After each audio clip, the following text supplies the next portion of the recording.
Krista nung zui Kristi in ko sunga itin ka cho le kalung gel ho kangai to a kanung ven si te tagawa hin na nei lo gel ngoi la a kel ta bang đẹp ka nahi e tun bang Krista a tagaw ki pana le hin na ka chang tai e se mi pi bang hilo tung mon le ki pana cham kim ava choi lan sang e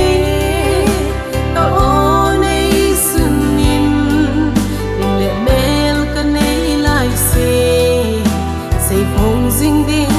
pagai ai long pi na ho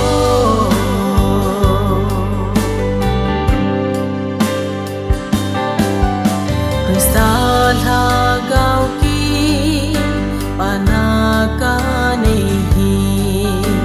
idang to te pi the hi lo nei se lo pi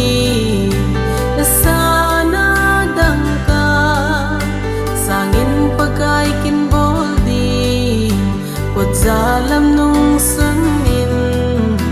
quật zim lam ka bel tai tun bang Krista a tagaw ki pana le hin na ka chang tai e se mi pi bang hilo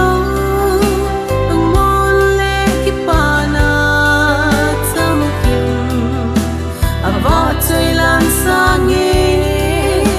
ta o nei sunin ding le mel ka nei lai se phong ding ding pagai ai long pi na ho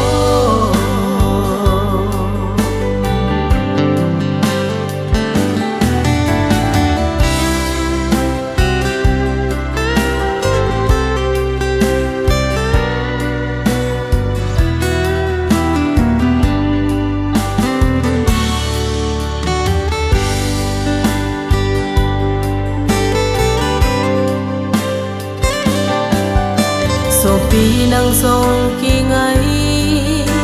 tu ti min tu pagai nung na zui dan ho chu